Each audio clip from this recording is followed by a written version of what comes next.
ತಮ್ಮೆಲ್ಲ ಶಾಸಕರನ್ನ ಧರ್ಮಸ್ಥಳಕ್ಕೆ ಕರೆದುಕೊಂಡು ಹೋಗೋದಕ್ಕೆ ಬಿಜೆಪಿಯ ರಾಜ್ಯಾಧ್ಯಕ್ಷರು ತೀರ್ಮಾನಿಸಿದರು. ನಾನು ಇದರ ಬಗ್ಗೆ ತೀರ್ಮಾನಿಸಿದ್ದೇನೆ ಅಂತ ಹೇಳಿದರು. ಆದರೆ ರಾಜ್ಯಾಧ್ಯಕ್ಷರ ತೀರ್ಮಾನವೇ ಈಗ ಅದಲು ಬದಲಾಗಿದೆ. ತಮ್ಮೆಲ್ಲ ಶಾಸಕರನ್ನ ಕರ್ಕೊಂಡು ಹೋಗುವ ಬದಲು ತಾವೊಬ್ಬರೇ ಧರ್ಮಸ್ಥಳಕ್ಕೆ ಹೋಗ್ತಾ ಇದ್ದಾರೆ. ಯಾವ ಕಾರಣಕ್ಕಾಗಿ ಅನ್ನುವಂಥದ್ದನ್ನು ನೋಡ್ತಾ ಹೋದಾಗ ಮತ್ತದೇ ಸಿಗುವಂಥದ್ದು ಬಿಜೆಪಿಯಲ್ಲಿ ನಡೆದಿರುವಂತಹ ಅಡ್ಡ ಮತದಾನ. ಬಿಜೆಪಿಯಲ್ಲಿ ಇನ್ನೂ ಕೂಡ ಅಡ್ಡ ಮತದಾನದ ಸಮರ ನಿಂತಿಲ್ಲ. ಬಿಜೆಪಿಯ ನಾಯಕರ ನಡುವೆ ಅಡ್ಡ ಮತದಾನದ ಶಾಕ್ ಅದಿನ್ನೂ ಕೂಡ ಮರೆಯಾಗಿಲ್ಲ. ಧರ್ಮಸ್ಥಳವನ್ನು ಎಳೆದು ತಂದಿದ್ದಕ್ಕೆ ಈಗ ಬಿಜೆಪಿ ಪಶ್ಚಾತ್ತಾಪ ಪಡ್ತಿದ್ಯಾ? ನಾಳೆ ಧರ್ಮಸ್ಥಳಕ್ಕೆ ವಿಜೇಂದ್ರ ಅವರು ಹೋಗ್ತಾ ಇದ್ದಾರೆ, ಇಲ್ಲಾಂದ್ರೆ ಅವರು ಕ್ಷಮೆ ಕೇಳ್ತಾರಾ ಅಥವಾ ಯಾವ ಕಾರಣಕ್ಕಾಗಿ ಅವರು ಧರ್ಮಸ್ಥಳಕ್ಕೆ ಹೋಗ್ತಾರೆ? ಎಲ್ಲದರ ಬಗ್ಗೆ ಕುತೂಹಲ ಇದೆ, ಪ್ರಶ್ನೆಗಳಿದ್ದಾವೆ. ಯಾಕಂದ್ರೆ ಧರ್ಮಸ್ಥಳದ ವಿಚಾರವನ್ನು ವಿಜೇಂದ್ರ ಅವರು ತಮ್ಮ ನಂಬಿಕೆಯ ಆಧಾರದ ಮೇಲೆ ಮತ್ತು ಒಂದು ರೀತಿಯಾದಂತಹ ಸಹಜವಾಗಿಯೇ ಬಿಜೆಪಿ ರಾಜ್ಯಾಧ್ಯಕ್ಷರಾಗಿ ಬಹಳ ದೊಡ್ಡ ಆಘಾತವೂ ಕೂಡ ವಿಜೇಂದ್ರ ಅವರಿಗೆ ಆಗಿತ್ತು. ಈ ಕಾರಣಕ್ಕಾಗಿ ಇಂತಹವರನ್ನ ಹಿಡಿಯೋದಕ್ಕೆ ನಮ್ಮ ಕೈಲಿ ನೇರವಾಗಿ ಆಗದೇ ಇದ್ರೂ ಕೂಡ ಬನ್ನಿ ದೇವಸ್ಥಾನಕ್ಕೆ ಬನ್ನಿ, ಅಲ್ಲಿ ಆಣೆ ಪ್ರಮಾಣ ಮಾಡಿ ಅಂತ ಕೇಳುವ ಮಟ್ಟಿಗೂ ಕೂಡ ಅವರಲ್ಲಿ ಒಂದು ರೀತಿಯಂತಹ ನಿರಾಶೆ ಕಾದಿದ್ದು ಅದು ಸ್ಪಷ್ಟವಾಗಿ ಅವರ ಮಾತುಗಳಲ್ಲಿ ಗೋಚರ ಆಗ್ತಾ ಇತ್ತು. ಈಗ ವಿಜೇಂದ್ರ ಅವರು ನಾಳೆ ಧರ್ಮಸ್ಥಳಕ್ಕೆ ಹೋಗೋದಕ್ಕೆ ತೀರ್ಮಾನಿಸಿದ್ದಾರೆ. ಧರ್ಮಸ್ಥಳದಲ್ಲಿ ಶ್ರೀ ಮಂಜುನಾಥ ಸ್ವಾಮಿಯ ದರ್ಶನವನ್ನು ಪಡೆಯೋದಕ್ಕೆ ತೀರ್ಮಾನಿಸಿದ್ದಾರೆ. ಧರ್ಮಸ್ಥಳಕ್ಕೆ ವಿಜೇಂದ್ರ ಅವರು ಹೋಗ್ತಾ ಇರುವಂತಹ ಸಂದರ್ಭದಲ್ಲಿ ಯಾವ್ಯಾವ ಕಾರಣಗಳಿದ್ದಾವೆ, ಏನೇನು ವಿಚಾರಗಳಿದ್ದಾವೆ ಅನ್ನೋದನ್ನು ನಾವು ಗಮನವಿಟ್ಟು ನೋಡ್ತಾ ಹೋಗಬೇಕು. ಬಹಳ ಮುಖ್ಯವಾಗಿ ರಾಜ್ಯ ಬಿಜೆಪಿಯಲ್ಲಿ ಕ್ರಾಸ್ ವೋಟಿಂಗ್ನ ಸಮರ ಇನ್ನೂ ಕೂಡ ನಿಂತಿಲ್ಲ. ರಾಜ್ಯ ಬಿಜೆಪಿಯಲ್ಲಿ ಕ್ರಾಸ್ ವೋಟಿಂಗ್ನ ಸಮರ ಅದು ಮುಂದುವರಿತಾ ಇದೆ ಮತ್ತು ವಿಶೇಷವಾಗಿ ವರಿಷ್ಠರಿಗೆ ವರದಿ ನೀಡಿ ಬಂದಿದ್ದಾರೆ ವಿಜೇಂದ್ರ ಹಾಗೂ ಆರ್ ಅಶೋಕ್.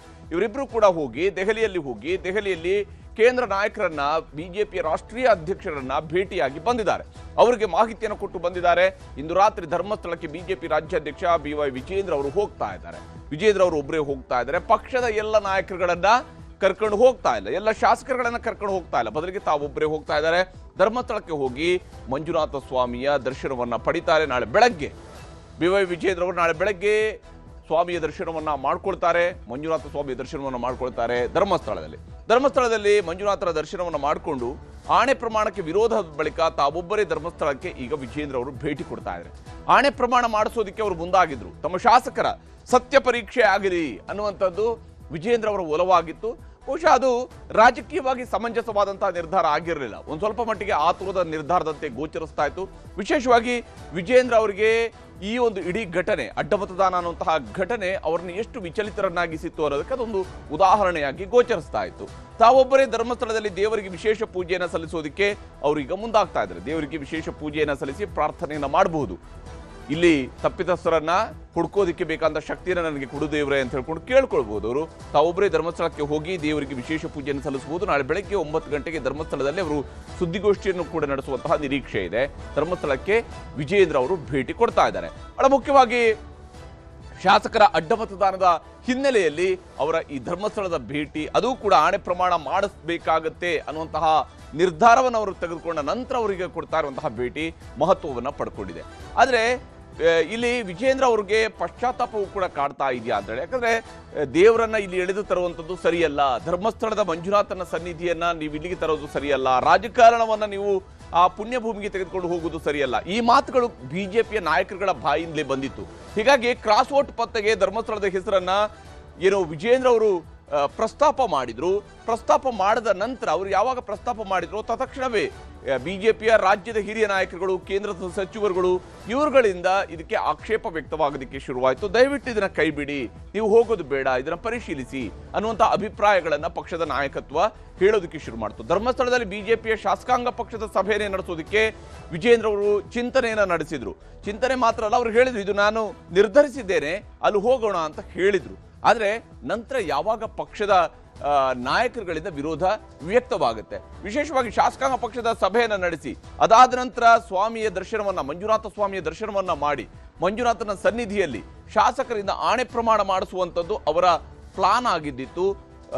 ಶ್ರೀ ಕ್ಷೇತ್ರದಲ್ಲಿ ಮಂಜುನಾಥನ ದರ್ಶನವನ್ನು ಪಡೆದು ಮಂಜುನಾಥ ಸ್ವಾಮಿಯ ಮುಂದೆ ಆಣೆ ಪ್ರಮಾಣಕ್ಕೆ ಸಿದ್ಧತೆಯನ್ನ ಮಾಡ್ಕೊಳ್ಳುವಂಥದ್ದು, ಅದಕ್ಕೆ ಬೇಕಂತ ಪ್ಲಾನ್ ಅನ್ನು ಮಾಡ್ಕೊಂಡಿದ್ರು ವಿಜೇಂದ್ರ ಅವರು. ಯಾಕಂದ್ರೆ ಸತ್ಯದ ದರ್ಶನ ಆಗಬೇಕು. ಯಾರು ಇಲ್ಲಿ ನಮ್ಮ ಶಾಸಕರಲ್ಲಿ ಯಾರು ಈ ರೀತಿಯಾದಂತಹ ಅಡ್ಡ ಮತದಾನ ಮಾಡಿದ್ದಾರೆ, ಬೇಲಿ ಹಾರುವ ಕೆಲಸವನ್ನ, ಗೆರೆ ದಾಟುವ ಕೆಲಸವನ್ನ ಯಾರು ಮಾಡಿದ್ದಾರೆ, ಯಾವ ಕರಿಕುರಿಗಳು ಇಲ್ಲಿ ಕೆಲಸ ಮಾಡಿದ್ದಾವೆ ಅನ್ನುವಂಥದ್ದು ಅವರ ಬಹಳ ಮುಖ್ಯವಾದಂತಹ ಒಂದು ಯೋಚನೆಯಾಗಿತ್ತು.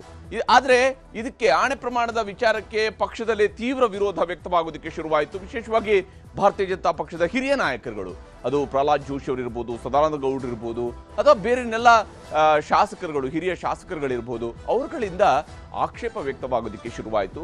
ಇದು ನೋವಿನ ಅಥವಾ ವಿಚಲಿತರಾಗಿರುವ ಅಥವಾ ಹತಾಶೆಯ ಅಥವಾ ಗೊಂದಲದ ಇಂತಹ ಸಂದರ್ಭಗಳಲ್ಲಿ ಬಂದಿರುವಂತಹ ಹೇಳಿಕೆ ಅಂತ ಪರಿಗಣಿಸಲಾಯಿತು. ಬಿಜೆಪಿ ಹಿರಿಯ ನಾಯಕರು ಮತ್ತು ಶಾಸಕರು ಈ ವಿಚಾರದಲ್ಲಿ ಬೇಸರವನ್ನ ವ್ಯಕ್ತಪಡಿಸಿದರು. ಶಾಸಕರಿಗೆ ಒಂದು ರೀತಿಯಂತ ಇಬ್ಬಗೆ ಇತ್ತು. ಇಲ್ಲಿ ನೇರವಾಗಿ ವಿರೋಧ ವ್ಯಕ್ತಪಡಿಸಿದ್ರೆ ಎಲ್ಲಿ ನನ್ನ ಮೇಲೇ ಅನುಮಾನ ಪಡ್ತಾರೋ ಅಂತ ಹೇಳ್ಕೊಂಡು ಕೆಲವು ಶಾಸಕರು ಇಲ್ಲ ನಡಿ ಹೋಗೋಣ, ನಾವು ರೆಡಿ ಇದ್ದೀವಿ ಅನ್ನುವ ಮಾತುಗಳನ್ನು ಕೂಡ ಹೇಳ್ತಾ ಇದ್ರು. ಹಾಗಿದ್ರು ಪಕ್ಷದ ಹಿರಿಯರ ವಿರೋಧ ಬಹಳ ಪ್ರಮುಖವಾಗಿ ಕೆಲಸ ಮಾಡ್ತಿಲ್ಲಿ. ಧರ್ಮಸ್ಥಳದ ಹೆಸರನ್ನ ಎಳೆದು ತಂದಿದ್ದಕ್ಕೆ ಅಸಮಾಧಾನವೂ ಕೂಡ ವ್ಯಕ್ತವಾಗಿತ್ತು. ಕೆಲವು ನಾಯಕರುಗಳು ಹೇಳಿದ್ರು, ಈ ರೀತಿಯಾಗಿ ಧರ್ಮಸ್ಥಳದ ವಿಚಾರವನ್ನು ಎಳೆತರೋದು ಸರಿಯಲ್ಲ, ಇದು ಬೇಕಿಲ್ಲ. ನಮ್ಮ ಕೊಳಕು ರಾಜಕಾರಣವನ್ನ ಧರ್ಮಸ್ಥಳದ ಮಂಜುನಾಥ ಸ್ವಾಮಿಯ ಮೆಟ್ಟಿಲುಗಳ ಮೇಲೆ ಇಡುವುದು ಸರಿಯಲ್ಲ. ಅಲ್ಲಿ ನಮ್ಗೆ ಇದಕ್ಕೊಂದು ಇತ್ಯರ್ಥ ಕೊಡುವುದೇವ್ರೆ ಅಂತ ಕೇಳಬೇಕಾದಂಥದ್ದು ಸರಿಯಲ್ಲ. ಈ ಅಭಿಪ್ರಾಯ ಭಾರತೀಯ ಜನತಾ ಪಕ್ಷದ ನಾಯಕರುಗಳಿಂದ ವ್ಯಕ್ತವಾಗಿತ್ತು. ಹೈಕಮಾಂಡ್ ಮಟ್ಟದಲ್ಲೂ ಆಣೆ ಪ್ರಮಾಣಕ್ಕೆ ವಿರೋಧ ವ್ಯಕ್ತವಾಗಿತ್ತು. ಯಾವುದೇ ಕಾರಣಕ್ಕೂ ಈ ವಿಚಾರಗಳನ್ನು ನೀವು ದೇವಸ್ಥಾನಕ್ಕೆ ತೆಗೆದುಕೊಂಡು ಹೋಗೋದು ಬೇಡ ಅನ್ನುವಂಥ ಅಭಿಪ್ರಾಯ ಪಕ್ಷದ ಮಟ್ಟದಲ್ಲೂ ಕೂಡ ವ್ಯಕ್ತವಾಗಿತ್ತು. ಇದಾದ ನಂತರ ವಿಜೇಂದ್ರ ಅವರು ತಮ್ಮ ಪ್ಲಾನ್ ಅನ್ನ ಕೈಬಿಟ್ಟರು.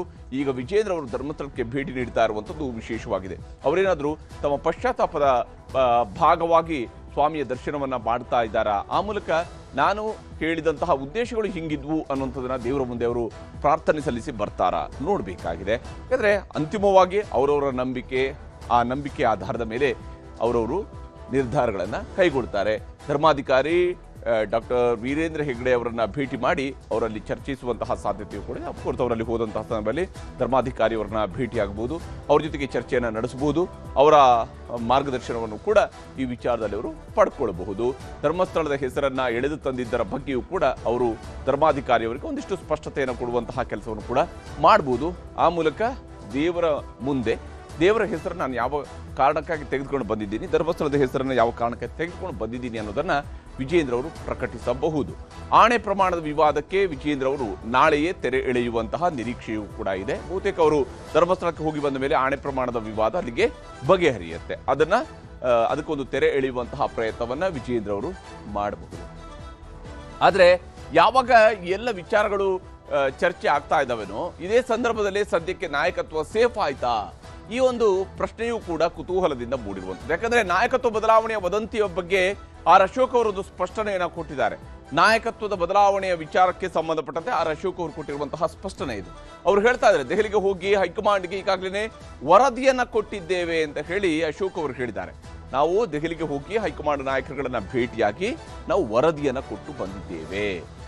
ಅಡ್ಡ ಮತದಾನದ ಬಗ್ಗೆ ಹೈಕಮಾಂಡ್ ತನಿಖೆಯನ್ನ ಮಾಡ್ತಾ ಇದೆ.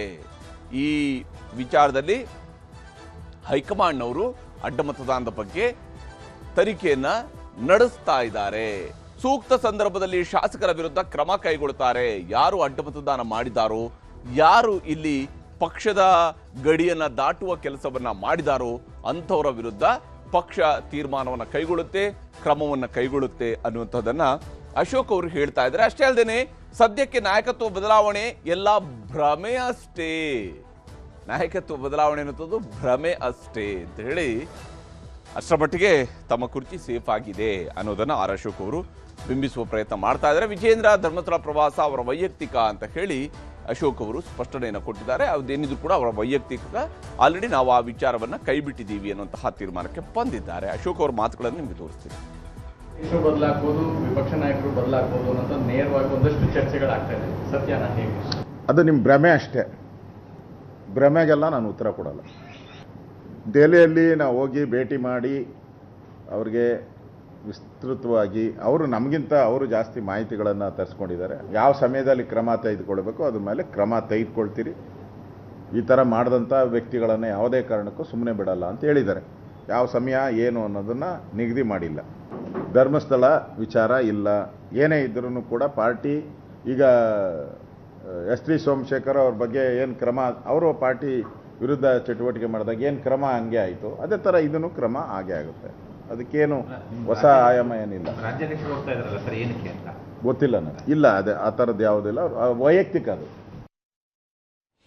ಹೀಗೆ ಆರ್ ಅಶೋಕ್ ಅವರು ಇಲ್ಲಿ ಧರ್ಮಸ್ಥಳಕ್ಕೆ ಹೋಗ್ತಾ ಇರೋದು ವೈಯಕ್ತಿಕ ಅನ್ನುವಂಥ ಮಾತುಗಳನ್ನು ಹೇಳ್ತಾರೆ. ಆದರೆ ಇದರ ನಡುವೆ STS ಶೋಭಾ ಕರಂದ್ಲಾಜೆಯವರ ವಿರುದ್ಧ ಬಾಂಬ್ ಸಿಡಿಸುವಂಥ ಕೆಲಸವನ್ನು ಮಾಡಿದ್ದಾರೆ. ಕೇಂದ್ರ ಸಚಿವೆ ಶೋಭಾ ಕರಂದ್ಲಾಜೆಯವರ ವಿರುದ್ಧ ಟಿ ಸೋಮಶೇಖರ್ ಅವರು ಕಿಡಿಕಾರಿದ್ದಾರೆ. ಒಂದು ಕಾಲದಲ್ಲಿ ಸೋಮಶೇಖರ್ ಅವರನ್ನ 2008ರ ಚುನಾವಣೆಯಲ್ಲಿ ಸೋಲಿಸಿದಂಥವರು ಶೋಭಾ ಕರಂದ್ಲಾಜೆ ವಿಧಾನಸಭಾ ಚುನಾವಣೆಯಲ್ಲಿ ಯಶವಂತಪುರ ಕ್ಷೇತ್ರದಲ್ಲಿ.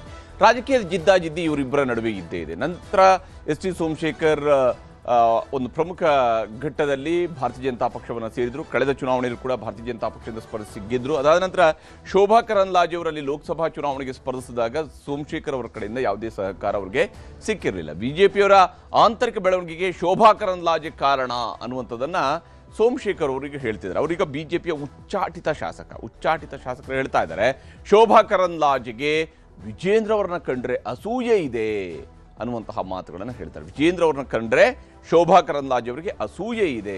ಯಾವಾಗ ಸೋಮಶೇಖರ್ ಅವರಿಗೆ ವಿಜೇಂದ್ರ ಬಗ್ಗೆ ಪ್ರೀತಿ ಉಕ್ಕಿತೋ ಗೊತ್ತಿಲ್ಲ. ವಿಜೇಂದ್ರ ಅಧ್ಯಕ್ಷ ಆಗಿರುವುದನ್ನು ಸಹಿಸೋಕೆ ಆಗ್ತಾ ಇಲ್ಲ. ಶೋಭಾ ಕರಂದ್ಲಾಜೆ ಅವರಿಗೆ ವಿಜೇಂದ್ರ ಅವರು ಬಿಜೆಪಿ ರಾಜ್ಯಾಧ್ಯಕ್ಷ ಆಗಿರೋದನ್ನ ಸಹಿಸೋಕೆ ಆಗ್ತಾ ಇಲ್ಲ ಅಂತೇಳಿ ಸೋಮಶೇಖರ್ ಅವರು ಹೇಳ್ತಾ ಇದ್ದಾರೆ. ಅಷ್ಟೇ ಅಲ್ಲದೆ ಅಶೋಕ್ ಅವರು ವಿಪಕ್ಷ ನಾಯಕ ಆಗಿರೋದಕ್ಕೂ ಕೂಡ ಶೋಭಾ ಅವರು ಅಸೂಯೆಯನ್ನ ಹೊಂದಿದ್ದಾರೆ. ಯಾಕಂದ್ರೆ ಇವರೆಲ್ಲರೂ ಕೂಡ ಅಶೋಕ್ ಅವರು ಶೋಭಾ ಅವರಿಗೆ ಕಂಪೇರ್ ಮಾಡಿದರೆ ಹಿರಿಯರು, ಆದರೆ ರಾಜಕೀಯವಾಗಿ ನೋಡ್ತಾ ಹೋದಾಗ ಜೊತೆಗೇನೆ ಮಂತ್ರಿಗಳಾಗಿ ಬಂದರು. ನಂತರ ಒಂದು ರೀತಿಯಾದಂಥ ಪ್ರತಿಸ್ಪರ್ಧಿಯ ಸ್ವರೂಪ ಇವರಲ್ಲಿ ಇದ್ದೇ ಇದೆ, ರಾಜಕೀಯವಾಗಿ ಇದ್ದೇ ಇದೆ, ಇಲ್ಲ ಅಂತೇಳಿ ಅಲ್ಲ. ಆದರೆ ಅಶೋಕ್ ಅವ್ರನ್ನ ವಿಪಕ್ಷ ನಾಯಕ ಆಗಿರೋದು ಕೂಡ ಅಸೂಯೆ ಇದೆ. ಇಬ್ಬರಿಗೂ ಕೆಟ್ಟ ಹೆಸರು ತರಬೇಕು ಅಂತೇಳಿ ಕೆಲಸ ಮಾಡ್ತಾ ಇದ್ದಾರೆ ಅಂತೇಳಿ. ಅಂದರೆ ಇಲ್ಲಿ ಕ್ರಾಸ್ ವೋಟಿಂಗ್ನವರಿಗೆಲ್ಲ ಇವರೇ ನಾಯಕಿ ಅನ್ನೋ ರೀತಿಯಲ್ಲಿ ಸೋಮಶೇಖರ್ ಹೇಳ್ತಾ ಇದ್ದಾರೆ. ಕ್ರಾಸ್ ವೋಟಿಂಗ್ ಮಾಡಿರುವಂಥ ಶಾಸಕರಿಗೆಲ್ಲ ಶೋಭಾನೇ ನಾಯಕಿ ಅನ್ನುವಂಥದ್ದು ಅವರು ಸಿಡಿಸ್ತಾ ಇರುವಂತಹ ಬಾಂಬ್. ಇವರನ್ನ ರಾಜಕೀಯದಲ್ಲಿ ಮುಗಿಸಿ ಮೇಲೆ ಬರಬಹುದು ಅನ್ನುವಂತಹ ಮನಸ್ಥಿತಿ ಶೋಭಾ ಕರಂದ್ಲಾಜೆ ಅವರಲ್ಲಿದೆ. ಯಾರನ್ನ ಇಲ್ಲಿ ಅವರು ಮುಗಿಸೋದು ರಾಜಕೀಯವಾಗಿ ವಿಜೇಂದ್ರ ಮತ್ತು ಅಶೋಕ್ ಅವ್ರನ್ನ, ಶೋಭಾ ಕರಂದ್ಲಾಜೆ ಅವರು ರಾಜಕೀಯವಾಗಿ ಅವ್ರನ್ನ ಮುಗಿಸಿ ನಂತರ ತಾನು ಮೇಲೆ ಬರಬಹುದು, ಅಂದರೆ ರಾಜ್ಯ ರಾಜಕಾರಣದಲ್ಲಿ ತನ್ನ ನಾಯಕತ್ವ ಸಿಗುತ್ತೆ ಅನ್ನುವಂಥದ್ದು ಅವರ ಮನಸ್ಥಿತಿ ಇದೆ ಅಂತ ಹೇಳಿ ಸೋಮಶೇಖರ್ ಹೇಳ್ತಾ ಇದ್ದಾರೆ. ಶಾಸಕರನ್ನ ಧರ್ಮಸ್ಥಳಕ್ಕೆ ಕರೆದುಕೊಂಡು ಹೋಗುವಂಥ ಅವಶ್ಯಕತೆ ಇಲ್ಲ ಅಂತ ಹೇಳಿ ಉಚಿತ ಸಲಹೆಯನ್ನು ಕೂಡ ಸೋಮಶೇಖರ್ ಅವರು ಕೊಟ್ಟಿದ್ದಾರೆ. ಬಿಜೆಪಿ ರಾಜ್ಯಾಧ್ಯಕ್ಷರಿಗೆ ಉಚಿತ ಸಲಹೆಯೊಂದನ್ನು ಕೊಟ್ಟಿದ್ದಾರೆ. ಅದಕ್ಕೆ ಯಾವುದೇ ರೀತಿಯಾದಂತಹ ಅವರು ಚಾರ್ಜ್ ಮಾಡ್ತಾರೆ. ಒಂದು ಉಚಿತ ಸಲಹೆ ಇದು ಅಷ್ಟೇ ಅವರ ಕಡೆಯಿಂದ ಸಿಗ್ತಾ ಇರುವಂಥದ್ದು. ಅದರಲ್ಲಿ ಅವರು ಒಂದು ಮಾತನ್ನು ಹೇಳಿದ್ದಾರೆ, ಶೋಭಾ ಕರಂದ್ಲಾಜೆ ಅವರನ್ನು ಕರೆದೊಯ್ದು ಆಣೆ ಪ್ರಮಾಣ ಮಾಡಿಸಲಿ. ನೀವು ಶಾಸಕರನ್ನ ಕರ್ಕೊಂಡು ಹೋಗೋದು ಬೇಡ, ಶೋಭಾ ಅವ್ರನ್ನ ಕರ್ಕೊಂಡು ಹೋಗಿ ಆಣೆ ಪ್ರಮಾಣ ಮಾಡಿಸಿ ಅಂತ ಸೋಮಶೇಖರ್ ಹೇಳ್ತಾ ಇದ್ದಾರೆ. ಶೋಭಾ ಕರಂದ್ಲಾಜೆ ಅವರನ್ನ ಕರೆದೊಯ್ದು ಆಣೆ ಪ್ರಮಾಣ ಮಾಡಿಸಿ, ಆಗ ಎಲ್ಲ ವಿಷಯಗಳು ಹೊರಗೆ ಬರ್ತವೆ ಅಂತ ಹೇಳಿ ಸೋಮಶೇಖರ್ ಹೇಳ್ತಾ ಇದ್ದಾರೆ. ಎಲ್ಲ ವಿಷಯಗಳು ಹೊರಗಡೆ ಬರ್ತವೆ, ಶೋಭಾ ಕರಂದ್ಲಾಜೆ ಅವರನ್ನು ಕರ್ಕೊಂಡು ಹೋಗಿ ಆಣೆ ಪ್ರಮಾಣ ಮಾಡಿಸಿದ್ರೆ ಅಂತ. ಅಂದರೆ ಇಲ್ಲಿ ಕ್ರಾಸ್ ವೋಟಿಂಗ್ ಮಾಡಿದವರ ನಾಯಕತ್ವ ಶೋಭಾ ಕರಂದ್ಲಾಜೆ ಅವರ ಹೆಗಲಿಗೆ ಕಟ್ಟುವಂತಹ ಪ್ರಯತ್ನವನ್ನು ಸೋಮಶೇಖರ್ ಅವರು ಮಾಡ್ತಾರೆ. ಕೇಂದ್ರ ಸಚಿವೆಯಾಗಿ ಒಂದು ಕ್ಷೇತ್ರವನ್ನು ಅಭಿವೃದ್ಧಿ ಮಾಡೋದಕ್ಕೆ ಅವರ ಕೈಲಿ ಆಗಿಲ್ಲ ಅಂತ ಹೇಳಿ ಆಕ್ರೋಶವನ್ನು ಸೋಮಶೇಖರ್ ಅವರು ವ್ಯಕ್ತಪಡಿಸಿದ್ದಾರೆ. ಈ ವಿಚಾರದಲ್ಲಿ ಸೋಮಶೇಖರ್ ಏನು ಹೇಳಿದ್ದಾರೆ ಅನ್ನೋದು ನಿಮ್ಗೆ ತೋರಿಸ್ತೀನಿ. ಏನು ಬಿಜೆಪಿಯ ಆಂತರಿಕ ಬೆಳವಣಿಗೆ ನಡೀತಾ ಇದೆ.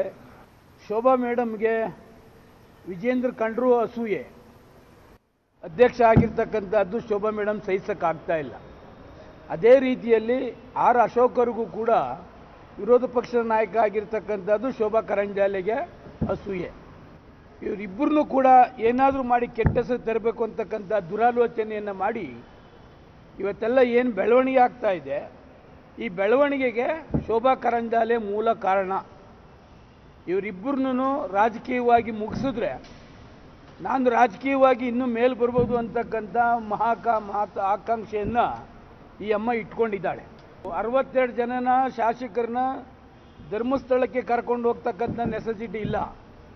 ಈ ಅಮ್ಮನ್ನ ಕರ್ಕೊಂಡೋಗಿ ಒಬ್ಬರನ್ನ ಪ್ರಮಾಣ ಮಾಡಿಸಿದ್ರೆ ಎಲ್ಲ ವಿಷಯಗಳು ಹೊರಗಡೆ ಬರ್ತವೆ. ಭಾರತೀಯ ಜನತಾ ಪಕ್ಷದವರು ಎಕ್ಸ್ಪೆಲ್ ಮಾಡಿದ್ದಾರೆ. ನಮ್ಮ ಬಗ್ಗೆ ಮಾತಾಡ್ತಕ್ಕಂಥದ್ದು ಎಮ್ಮನಿಗೆ ಏನು ನೆಸೆಸಿಟಿ ಇದೆ? ಸಿಕ್ಕಾಪಟ್ಟೆ ಮಾತನಾಡ್ತಕ್ಕಂಥದ್ದು ಒಂದು ಹೊರತುಪಡಿಸಿದ್ರೆ ಒಂದೇ ಒಂದು ಗುರುತನ್ನ ಮಾಡ್ತಕ್ಕಂಥದ್ದು ಕೆಲಸ ಯಾವತ್ತೂ ಕೂಡ ಮಾಡಿಲ್ಲ. ಇವತ್ತು ಬಿ ಜೆ ಪಿಯ ಆಂತರಿಕ ಬೆಳವಣಿಗೆಗೆ ಶೋಭಾ ಕಾರಣನೇ ವಿನ ಇನ್ಯಾರೂ ಕೂಡ MLAಗಳು ಕಾರಣರಲ್ಲ. ಇವರಿಬ್ಬರನ್ನು ಪದಚ್ಯುತಿಗೊಳಿಸ್ಬೇಕು, ಇವರಿಬ್ಬರಿಗೂ ಅವಮಾನ ಮಾಡಬೇಕು ಅಂತಕ್ಕಂಥದ್ದೇ ನನಗಿರ್ತಕ್ಕಂಥ ಮಾಹಿತಿ. ಗುಪ್ತ ಮತದಾನ ಗೊತ್ತಾಗೋದಿಲ್ಲ, ರಾಜ್ಯಸಭಾದು ಮಾತ್ರ ಏಜೆಂಟ್ಗೆ ತೋರಿಸ್ಬೇಕು ಅಂತಕ್ಕಂಥದ್ದು ಇದೆ. ಈಗೇನಾಗ್ತದೆ, ಕೆಲವು ಇನ್ನೋಸೆಂಟ್ರನ್ನ ಡಿಸ್ಟರ್ಬ್ ಮಾಡ್ತಕ್ಕಂಥದ್ದು ಕೆಲಸ ಮಾಡ್ತಿದ್ದಾಳೆ. ಯಾರು ಇಂಥವರೇ ಇಂಥ ಮತಕ್ಕೆ ಹಾಕಿದ್ದಾರೆ ಅಂತಕ್ಕಂಥದ್ದನ್ನು ಕೂಡ ಯಾರೂ ಕೂಡ ಊಹೆ ಮಾಡೋಕ್ಕಾಗೋದಿಲ್ಲ. ಯಾರ್ಯಾರು ಇವ್ರಿಗೆ ಆಗೋದಿಲ್ವೋ ಅವ್ರ ಹೆಸರನ್ನೆಲ್ಲ ಮಾಧ್ಯಮಕ್ಕೆ ಬಿಡ್ತಕ್ಕಂಥದ್ದನ್ನು ಕೂಡ ಮಾಡ್ತಿದ್ದಾರೆ. ಹೀಗೆ ಇಲ್ಲಿ ಸೋಮಶೇಖರ್ ಅವರು ತಮ್ಮ ವಿರುದ್ಧ ಆರೋಪವನ್ನು ಮಾಡಿದಂತಹ ಶೋಭಾಗೆ ಈ ಸ್ವರೂಪದಲ್ಲಿ ತಿರುಗೇಟನ್ನು ಕೊಟ್ಟಿದ್ದಾರೆ. ಆದರೆ ಸೋಮಶೇಖರ್ ಅವರ ಮಾತಿಗೆ ಆರ್ ಅಶೋಕ್ ಏನು ಹೇಳಿದ್ದಾರೆ ಅನ್ನೋದು ನಿಮ್ಗೆ ತೋರಿಸ್ತೀನಿ. ನಮ್ಮ ಪಾರ್ಟಿ ಅಲ್ಲದೆ ಇರೋರ ಬಗ್ಗೆ ನಾನು ರಿಯಾಕ್ಟ್ ಮಾಡಲ್ಲ. ನಮ್ಮ ಪಾರ್ಟಿಯಲ್ಲಿ ಇದ್ದರೆ ನಾವು ರಿಯಾಕ್ಟ್ ಮಾಡ್ಬೋದು. ನಮ್ಮ ಪಾರ್ಟಿ ಅಲ್ದವ್ರಿಗೆ ನಾನೇ ಕೇಂದ್ರ ಸಚಿವರೇ ಕಾರಣ ಇದಕ್ಕೆಲ್ಲ ಬೇರೆ. ಶೋಭಾ ಅವ್ರು ನಮ್ಮ ಕೇಂದ್ರದ ನಾಯಕರು, ಅವ್ರು ಏನು ಹೇಳಿದಾರೋ ಅದು ಕರೆಕ್ಟ್ ಇರ್ತದೆ. ಹೀಗೆ ಇಲ್ಲಿ ಒಂದಲ್ಲ ಒಂದು ಆರೋಪ ಪ್ರತ್ಯಾರೋಪಗಳು ಮುಂದುವರೆದಿದ್ದಾವೆ ಅಡ್ಡ ಮತದಾನದ ವಿಚಾರದಲ್ಲಿ. ಆದರೆ ಕುತೂಹಲ ಇರುವಂಥದ್ದು ವಿಜೇಂದ್ರ ಅವರು ಧರ್ಮಸ್ಥಳಕ್ಕೆ ಹೋಗಿ ಏನು ಮಾಡ್ತಾರೆ, ಈ ಕುತೂಹಲ ಇದೆ ನಾಳೆ ತನಕ ನೋಡಿದೆ. ಟಿಬಿ ಡ್ಯಾಮ್ ಕ್ರಸ್ಟ್ ಗೇಟ್ಗಳ ಲೋಕಾರ್ಪಣೆ, 3 ರಾಜ್ಯಗಳ ಮುಖ್ಯಮಂತ್ರಿಗಳ ಒಗ್ಗಟ್ಟು ಪ್ರದರ್ಶನ, ಹೂಳೆತ್ತುವ ಬಗ್ಗೆ ಐತಿಹಾಸಿಕ ನಿರ್ಧಾರ. ಇದುವೇ ಚದುರಂಗದ 2ನೇ ಸ್ಟೋರಿ, 3 ಮುಖ್ಯಮಂತ್ರಿಗಳ ಒಗ್ಗಟ್ಟು.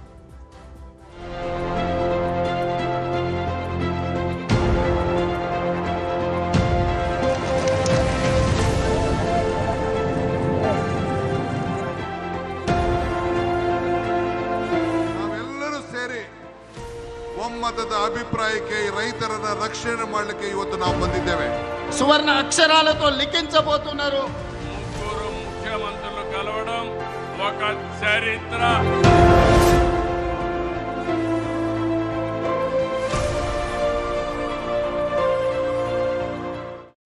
ಈಗಾಗಲೇ 3 ಮುಖ್ಯಮಂತ್ರಿಗಳ ಒಗ್ಗಟ್ಟು ಪ್ರದರ್ಶನ ಆಗಿದೆ.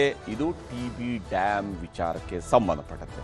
ಟಿಬಿ ಡ್ಯಾಮ್ ನೂತನ ಕ್ರಸ್ಟ್ ಗೇಟ್ಗಳ ಲೋಕಾರ್ಪಣೆಯನ್ನ ಇವತ್ತು ಮಾಡಲಾಗಿದೆ. 3 ಕ್ರಸ್ಟ್ ಗೇಟ್ಗಳ ಲೋಕಾರ್ಪಣೆಯನ್ನ ಇವತ್ತು ಹೊಸಪೇಟೆಯಲ್ಲಿ ಕಾರ್ಯಕ್ರಮವನ್ನು ನಡೆಸಲಾಗಿದೆ. ಲೋಕಾರ್ಪಣೆ ಕಾರ್ಯಕ್ರಮದಲ್ಲಿ 3 ರಾಜ್ಯಗಳ ಮುಖ್ಯಮಂತ್ರಿಗಳು ಒಗ್ಗಟ್ಟಾಗಿದ್ದಾರೆ. ಇದು ನಿಜಕ್ಕೂ ಕೂಡ ವಿಶೇಷವಾದಂತಹ ಸಂದರ್ಭ. 3 ರಾಜ್ಯಗಳ ಮುಖ್ಯಮಂತ್ರಿಗಳು ಒಗ್ಗಟ್ಟಾಗಿ ಈ ವಿಚಾರದಲ್ಲಿ ನಿರ್ಧಾರ ಕೈಗೊಳ್ತಾ ಇರುವಂಥದ್ದು ನಿಜಕ್ಕೂ ವಿಶೇಷವಾದಂತಹ ಸಂದರ್ಭ. ನದಿ ನೀರಿನ ಹಂಚಿಕೆ ಇತ್ಯರ್ಥ ಮಾಡುವಂಥದ್ದು, ಜೊತೆಗೆ ವಿಶೇಷವಾಗಿ ಟಿಬಿ ಡ್ಯಾಮ್ನ ಹೂಳೆತ್ತುವಂಥದ್ರ ಬಗ್ಗೆ ಈಗ ತೀರ್ಮಾನವನ್ನು ಕೈಗೊಳ್ಳಲಾಗಿದೆ. ಟಿಬಿ ಡ್ಯಾಮ್ನಲ್ಲಿ ತುಂಬಿರುವಂತಹ ಹೂಳು ಕರ್ನಾಟಕದ ಅತಿದೊಡ್ಡ ಸಮಸ್ಯೆಯ ಭಾಗ ಅದು.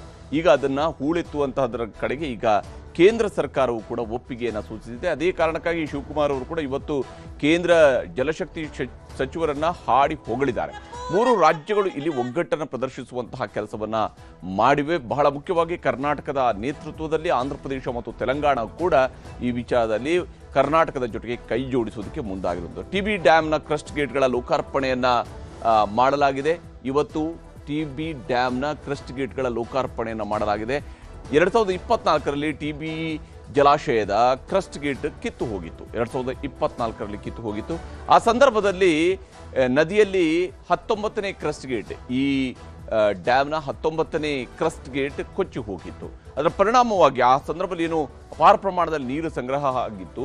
ಆ ಸಂಗ್ರಹ ಆಗಿದ್ದಂತಹ ನೀರು 6 ದಿವಸಗಳ ಕಾಲ ನೀರು ಸುಮ್ಮನೆ ಹರಿದು ಹೋಯಿತು. ನಂತರ 51 ಕೋಟಿ ರೂಪಾಯಿಗಳ ವೆಚ್ಚದಲ್ಲಿ 33 ಕ್ರಸ್ಟ್ ಗೇಟ್ಗಳನ್ನು ಅಳವಡಿಕೆಗೆ ಕೇಂದ್ರ ಸರ್ಕಾರದ ಸಹಯೋಗದೊಂದಿಗೆ ರಾಜ್ಯಗಳು ಕರ್ನಾಟಕ ಮತ್ತು ಆಂಧ್ರಪ್ರದೇಶ 2 ರಾಜ್ಯಗಳು ಸೇರಿ ಈ 33 ಕ್ರಸ್ಟ್ ಗೇಟ್ಗಳನ್ನು ಅಳವಡಿಕೆ ಮಾಡೋದರಲ್ಲಿ ಯಶಸ್ವಿಯಾಗಿದ್ದಾವೆ. ಆ ಕ್ರಸ್ಟ್ ಗೇಟ್ಗಳನ್ನು ಅಳವಡಿಕೆ ಮಾಡಲಾಗಿದೆ. 73 ವರ್ಷಗಳ ನಂತರ ಈ 33 ಕ್ರಸ್ಟ್ ಗೇಟ್ಗಳ ಬದಲಾವಣೆಯನ್ನು ಮಾಡಲಾಗಿರುತ್ತೆ. ಅಂದರೆ ಯಾವಾಗ ಈ ಡ್ಯಾಮ್ ನಿರ್ಮಾಣ ಆಗಿತ್ತು ಅದಾದ ನಂತರ 73 ವರ್ಷಗಳ ನಂತರ ಈಗ ಈ ಕ್ರಸ್ಟ್ ಗೇಟ್ಗಳನ್ನು ಬದಲಾವಣೆ ಮಾಡುವಂತಹ ಕೆಲಸವನ್ನು ರಾಜ್ಯ ಸರ್ಕಾರ ಮಾಡಿದೆ. ಹೊಸದಾಗಿ ಕ್ರಸ್ಟ್ ಗೇಟ್ಗಳನ್ನು ಹಾಕಲಾಗಿದೆ. ಲೋಕಾರ್ಪಣೆಯಲ್ಲಿ ಮುಖ್ಯಮಂತ್ರಿ ಶಿವಕುಮಾರ್ ಅವರ ಜೊತೆಗೆ ಆಂಧ್ರಪ್ರದೇಶದ ಹಾಗೂ ತೆಲಂಗಾಣದ ಮುಖ್ಯಮಂತ್ರಿಗಳು ಕೂಡ ಭಾಗಿಯಾಗಿದ್ದರು. ಆಂಧ್ರಪ್ರದೇಶದ ಮುಖ್ಯಮಂತ್ರಿ ಚಂದ್ರಬಾಬು ನಾಯ್ಡು ಹಾಗೆಯೇ ತೆಲಂಗಾಣದ ಮುಖ್ಯಮಂತ್ರಿಗಳಾಗಿರುವ ರೇವಂತ್ ರೆಡ್ಡಿ ಅವರು ಕೂಡ ಈ ಕಾರ್ಯಕ್ರಮದಲ್ಲಿ ಭಾಗಿಯಾಗಿದ್ದರು.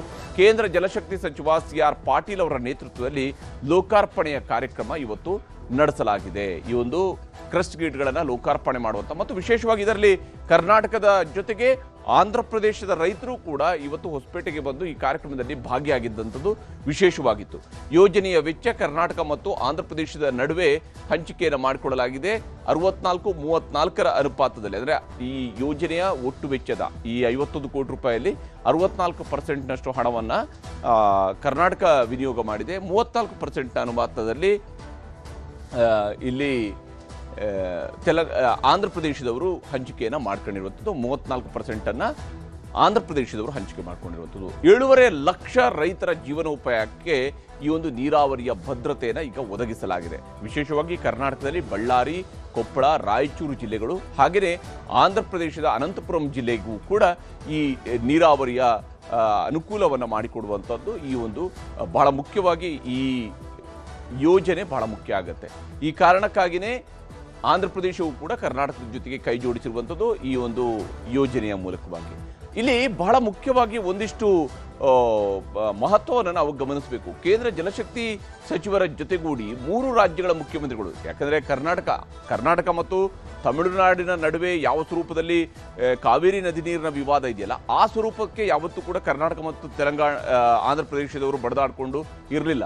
ಆಂಧ್ರ ಪ್ರದೇಶ ಮತ್ತು ಹಾಗೆಂತೇಳಿ ಆಂಧ್ರ ಪ್ರದೇಶ ಕರ್ನಾಟಕದ ನೀರಿನ ಪಾಲನಾ ವಿಚಾರದಲ್ಲಿ ಬಹಳಷ್ಟು ಬಾರಿ ಅವರು ಕೂಡ ಕೋರ್ಟ್ಗೆ ಹೋಗಿದ್ದಾರೆ.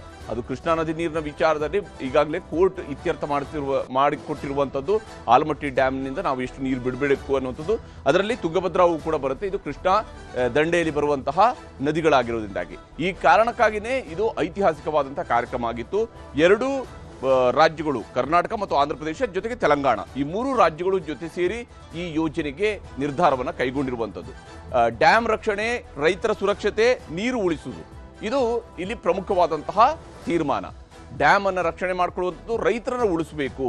ಯಾಕಂದರೆ ಈ 3 ರಾಜ್ಯಗಳು ಒಗ್ಗೂಡಿಕೊಂಡು ನಾವು 3 ರಾಜ್ಯಗಳ ರೈತರನ್ನು ಕಾಪಾಡಬೇಕು, ದೇಶದ ಪ್ರಗತಿಗೆ ಇದು ಮುಖ್ಯ ಅನ್ನುವಂತಹ ಸಂದೇಶವನ್ನು ರವಾನಿಸಲಾಗಿದೆ. ಕೇಂದ್ರ ಜಲಶಕ್ತಿ ಸಚಿವ CR ಪಾಟೀಲ್ ನೇತೃತ್ವದಲ್ಲಿ ತೀರ್ಮಾನಗಳನ್ನು ಕೈಗೊಳ್ಳಲಾಗಿದೆ. ಇವತ್ತು ಬಹಳ ಮುಖ್ಯವಾಗಿ ಕರ್ನಾಟಕದ ಮುಖ್ಯಮಂತ್ರಿಯವರು ಅನೌನ್ಸ್ ಮಾಡಿದ ರೀತಿಯಲ್ಲಿ ಕೇಂದ್ರ ಜಲಶಕ್ತಿ ಸಚಿವರ ಜೊತೆಗೇನೆ 3 ರಾಜ್ಯಗಳ ಮುಖ್ಯಮಂತ್ರಿಗಳು ಕುಳಿತುಕೊಂಡು ಇವತ್ತು ಇದೇ TV ಡ್ಯಾಮ್ನ ಕ್ರಸ್ಟ್ ಗೇಟ್ಗಳ ಲೋಕಾರ್ಪಣೆ ಕಾರ್ಯಕ್ರಮಕ್ಕೆ ಮುಂಚಿತವಾಗಿಯೇ ಸುಮಾರು 1 ಗಂಟೆಗಳ ಕಾಲ ಚರ್ಚೆಯನ್ನು ನಡೆಸಿದ್ದಾರೆ. ಆ ಚರ್ಚೆಯ ಸಂದರ್ಭದಲ್ಲಿ ಕೃಷ್ಣಾ, ಗೋದಾವರಿ, ತುಂಗಭದ್ರಾ ನೀರಿನ ಹಂಚಿಕೆಯ ಬಗ್ಗೆ ತೀರ್ಮಾನಗಳನ್ನು ಕೈಗೊಳ್ಳಲಾಗಿದೆ. ಕರ್ನಾಟಕಕ್ಕೂ ಕೂಡ ಈಗಾಗಲೇ ನಾವು ಆಲಮಟ್ಟಿ ಡ್ಯಾಮ್ಗೆ ಸಂಬಂಧಪಟ್ಟಂತಹ ತೀರ್ಮಾನಗಳು ಈಗಾಗಲೇ ತೀರ್ಪು ಹೊರ ಬಂದರೂ ಕೂಡ ಆ ನೀರನ್ನು ಸ್ಟೋರೇಜ್ ಮಾಡುವಂತಹದಕ್ಕೆ ನಮಗಿನ್ನೂ ಕೂಡ ಸಾಧ್ಯ ಆಗಿಲ್ಲ. ಆ ಕೆಲಸ ಇನ್ನು ಶುರು ಆಗಬೇಕಾಗಿದೆ. ಕೇಂದ್ರ ಜಲಶಕ್ತಿ ಸಚಿವ CR ಪಾಟೀಲ್ ನೇತೃತ್ವದಲ್ಲಿ ಇವತ್ತು ತೀರ್ಮಾನಗಳನ್ನು ಕೈಗೊಳ್ಳಲಾಗಿದೆ. ವಿಶೇಷವಾಗಿ ಇವತ್ತಿನ ತೀರ್ಮಾನದಲ್ಲಿ ಬಂದಂಥದ್ದು ಹೂಳೆತ್ತುವಂತಹ ವಿಚಾರ. ನದಿ ವಿವಾದಕ್ಕೆ ಮುಕ್ತಿಯನ್ನು ಕೊಡ್ತಾನೆ, ನಮ್ಮ ನೀರು ನಮ್ಮ ಹಕ್ಕು ಅನ್ನುವಂತಹ ಯೋಜನೆಯಲ್ಲಿ ಒಮ್ಮತದ ತೀರ್ಮಾನಕ್ಕೆ 3 ರಾಜ್ಯಗಳು ಬರಬೇಕು ಅನ್ನುವಂತಹ ನಿಟ್ಟಿನಲ್ಲಿ. ಯಾಕಂದರೆ ಇದು ಕೃಷ್ಣಾ ಪಾತ್ರದ ನದಿಗಳಲ್ಲಿ ಕರ್ನಾಟಕ, ಆಂಧ್ರ ಪ್ರದೇಶ ಮತ್ತು ತೆಲಂಗಾಣ, ಇವು 3 ರಾಜ್ಯಗಳು ಒಗ್ಗೂಡಬೇಕಾಗಿರುವಂಥ ಅವಶ್ಯಕತೆ ಇದ್ದೇ ಇದೆ. ಈ ವಿಚಾರಕ್ಕೆ ಸಂಬಂಧಪಟ್ಟಂತೆ ಮುಖ್ಯಮಂತ್ರಿ DK ಶಿವಕುಮಾರ್ ಅವರು ತಮ್ಮ ಭಾಷಣದ ಸಂದರ್ಭದಲ್ಲಿ ಏನು ಹೇಳಿದ್ದಾರೆ ಅನ್ನೋದನ್ನು ತೋರಿಸ್ತೀನಿ. ಜತೆಗೂಡುವುದು ಆರಂಭ, ಜತೆಗೂಡು ಚರ್ಚಿಸುವುದು ಪ್ರಗತಿ, ಜತೆಗೂಡು ಕೆಲಸ ಮಾಡುವುದು ಯಶಸ್ಸು. ಇವತ್ತು ನಾವು 3 ಜನನು ಸೇರಿ ಐತಿಹಾಸಿಕದ ವಿಚಾರವನ್ನ, ಈ ನೀರನ್ನ ಯಾವ ರೀತಿ ರಕ್ಷಣೆಯನ್ನು ಮಾಡಬೇಕು, 33 TMC ನೀರನ್ನ ಯಾವ ರೀತಿ ಉಳಿಸಬೇಕು, ಮುಂದೆ ಈ ಡ್ಯಾಮ್ ಅನ್ನು ಯಾವ ರೀತಿ ರಕ್ಷಣೆ ಮಾಡಬೇಕು, ನಮ್ಮ ರೈತರ ಕುಟುಂಬದವರು, ರೈತರ ವೇದಿಕೆಯವರು ಏನು ಅರ್ಜಿಯನ್ನು ಕೊಟ್ಟಿದ್ದಾರೆ, ಇದ್ರ ಬಗ್ಗೆ ವ್ಯಾಪಕವಾಗಿ ಚರ್ಚೆಯನ್ನು ಮಾಡಿ ನಾವೆಲ್ಲರೂ ಸೇರಿ ಒಮ್ಮತದ అభిప్రాయಕ್ಕೆ రైతరన్న రక్షణ ಮಾಡಲಿಕ್ಕೆ ಇವತ್ತು ನಾವು ಬಂదిದ್ದೇವೆ. తుంగభద్రలో మట్టి పేరుకుపోవడం కావచ్చు, నీళ్ల తరలింపులో ఉన్న సమస్యలు కావచ్చు, ఈ రోజు ఆ సమస్యలకు శాశ్వత పరిష్కారం చూపించాలి. గద్వాల, అలంపూర్ ప్రాంతంలో ఉన్న RDS లక్షలాది మంది రైతులకు మేలు జరగాలి అని ఈనాడు ఈ సమావేశంలో CR పాటిల్ గారి దృష్టికి, చంద్రబాబు నాయుడు గారి దృష్టికి తీసుకెళ్లడం జరిగింది. పెద్దలు DK శివకుమార్ గారి సూచన మేరకు మేమందరం ఈ సమస్య పరిష్కారం కోసం ఒక అడుగు ముందుకు వేసి కలిసికట్టుగా పని చెయ్యాలి అని ఈరోజు ఒక నిర్ణయం తీసుకున్నాం. ఖచ్చితంగా చరిత్రలో ఈరోజు సువర్ణ అక్షరాలతో లిఖించబోతున్నారు. నాకు ఈరోజు ఒక సంఘటన జ్ఞాపకం వస్తూ ఉంది. 1983లో ఆ రోజు మే నెలలో 4 ముఖ్యమంత్రులు ప్రధానమంత్రి కలిసి తమిళనాడుకు ఒక్కొక్క రాష్ట్రం 5 TMC నీళ్లు ఇవ్వాలని నిర్ణయం చేశాం. ఆ రోజు ఎన్టీ రామారావు గారు ఆధ్వర్యంలో చేశారు. ఈరోజు CR పాటిల్ గారి ఆధ్వర్యంలో కర్ణాటక ముఖ్యమంత్రి, ఆంధ్రప్రదేశ్ ముఖ్యమంత్రి, అది మరి తెలంగాణ ముఖ్యమంత్రి, 3 ముఖ్యమంత్రులు కలవడం ఒక చరిత్ర. ఈ చరిత్ర ఈ రాష్ట్రాల భవిష్యత్తుకి నాంది అవుతుంది. ಹೀಗೆ ಮೂವರು ಕೂಡ ಒಂದು ಮಾತನ್ನು ಹೇಳಿದ್ರು, ಇದೊಂದು ಐತಿಹಾಸಿಕ, ಇದೊಂದು ಚರಿತ್ರೆ ಸೃಷ್ಟಿಸುವಂಥದ್ದು ಅಂತ ಹೇಳಿ. ಯಾವ ವಿಚಾರದಲ್ಲಿ ಅನ್ನೋದನ್ನು ನಾವು ಗಮನಿಸಬೇಕಾಗಿದ್ದು, ಬಹಳ ಮುಖ್ಯವಾಗಿ ಈ ಒಂದು TB ಡ್ಯಾಮ್ನಲ್ಲಿ ತುಂಬಿರುವಂತಹ ಹೂಳೆತ್ತುವಂಥದ್ದಕ್ಕೆ ತೀರ್ಮಾನವನ್ನು ಕೈಗೊಳ್ಳಲಾಗಿದೆ. ಕ್ರಸ್ಟ್ ಗೇಟ್ಗಳ ಲೋಕಾರ್ಪಣೆ ಕಾರ್ಯಕ್ರಮದಲ್ಲಿ CR ಪಾಟೀಲ್ ಅವರು ಐತಿಹಾಸಿಕ ಘೋಷಣೆಯನ್ನು ಮಾಡಿದ್ದಾರೆ. ವಿಶೇಷವಾಗಿ TB ಡ್ಯಾಮ್ನ ಹೂಳು ತೆಗೆಯುವ ಯೋಜನೆಗೆ ಕೇಂದ್ರ ಸರ್ಕಾರ ಸಹಮತವನ್ನು ವ್ಯಕ್ತಪಡಿಸಿದೆ. ಯಾಕಂದರೆ ಇದು ಬಹಳ ಸುದೀರ್ಘ ಅವಧಿಯಿಂದ ಚರ್ಚೆಯಲ್ಲಿರ್ತಕ್ಕಂಥ ವಿಚಾರ. ಇದರಿಂದ ಹೂಳೆತ್ತೋದಕ್ಕೆ ಸಾಧ್ಯ ಆಗುತ್ತಾ ಅಂತೇಳಿ ಆಂಧ್ರ ಪ್ರದೇಶ ಅದಕ್ಕೆ ಕಾಲದಿಂದ ಕಾಲಕ್ಕೆ ವಿರೋಧವನ್ನು ಕೂಡ ವ್ಯಕ್ತಪಡಿಸ್ತಾ ಬಂದಿತ್ತು. TB ಡ್ಯಾಮ್ನ ನೀರು ಸಂಗ್ರಹ ಸಾಮರ್ಥ್ಯದ 30 TMCಯಷ್ಟು ಕುಗ್ಗಿಸ್ತಾ ಇದೆ ಈ ಒಂದು ಹೂಳು. ಸರಿಸುಮಾರು 30 TMC ನೀರು ಸಂಗ್ರಹ ಸಾಮರ್ಥ್ಯವನ್ನು ಕುಗ್ಗಿಸ್ತಾ ಇದೆ. TB ಡ್ಯಾಮ್ನ ಹೂಳೆತ್ತೋದಕ್ಕೆ ಸಂಪೂರ್ಣ ಸಹಕಾರದ ಭರವಸೆಯನ್ನು CR ಪಾಟೀಲ್ ಅವರು ಕೊಟ್ಟಿದ್ದಾರೆ. ಅಷ್ಟೇ ಅಲ್ಲದೆ ನೀರು ಸಂಗ್ರಹಣಾ ಸಾಮರ್ಥ್ಯ ಹೆಚ್ಚಿಸೋದಕ್ಕೆ ಮಹತ್ವದ ತೀರ್ಮಾನಕ್ಕೆ ಈಗ ಸರ್ಕಾರಗಳು ಬಂದಿರುವಂಥದ್ದು, 3 ರಾಜ್ಯಗಳ ಸರ್ಕಾರಗಳು ಬಂದಿರುವಂಥದ್ದು. ಕರ್ನಾಟಕ ಈಗಾಗಲೇ ಸಮಾನಾಂತರ ಜಲಾಶಯವನ್ನು ನಿರ್ಮಾಣ ಮಾಡೋದಕ್ಕೂ ಕೂಡ ಯೋಜನೆಯನ್ನು ರೂಪಿಸ್ತಾ ಇದೆ. ಕರ್ನಾಟಕ, ಆಂಧ್ರ ಪ್ರದೇಶ, ತೆಲಂಗಾಣ ರಾಜ್ಯಗಳಿಂದಲೂ ಕೂಡ ಹೂಳೆತ್ತೋದಕ್ಕೆ ಈಗ ಸಹಮತ ವ್ಯಕ್ತವಾಗ್ತಾ ಇದೆ. ಹಿಂದೆ ಹೂಳೆತ್ತುವ ಯೋಜನೆಗೆ ಆಂಧ್ರ ಪ್ರದೇಶ ವಿರೋಧವನ್ನು ವ್ಯಕ್ತಪಡಿಸ್ತಾ ಇತ್ತು. ಆದರೆ ಇವತ್ತು 3 ಮುಖ್ಯಮಂತ್ರಿಗಳು ಕೂತ್ಕೊಂಡು ಚರ್ಚಿಸಿದಾಗ ಅದಕ್ಕೆ ಸಹಮತವನ್ನು ವ್ಯಕ್ತಪಡಿಸಿದ್ದಾರೆ. ಈ ವಿಚಾರದಲ್ಲಿ CR ಪಾಟೀಲ್ ಏನು ಹೇಳಿದ್ದಾರೆ ಅಂತ ನಿಮ್ಗೆ ತೋರಿಸ್ತೀನಿ. ತುಂಗಭದ್ರಾ डैम का जो दरवाजा जो गेट रखने थे वो तो लगा दिए गए हैं, मगर वहाँ सब सिल्टिंग हो गया है. माननीय प्रधानमंत्री मोदी साहब के पास तो रिपोर्ट है कि पूरे देश में जो 6,500 डैम हैं उस सभी में करीब 15% सिल्ट हो गया है. यानी कि उनके करीब 15% कैपेसिटी, कैरिंग कैपेसिटी कम हो गई है. और ये तुंगभद्रा डैम में भी 15% से भी ज़्यादा वो सिल्टिंग हो गया है. हमारे मंत्रालय में इसके लिए एक योजना बनी है. हमारे सेक्रेटरी VL कांताराव जी भी आज यहाँ पर है.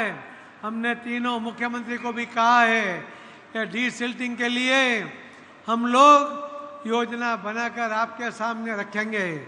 काम तो तीनों मुख्यमंत्री को करना है, मगर जो निर्णय करना है, उनको जो टेक्निकल सहयोग करना है वो हम जल्दी से करेंगे.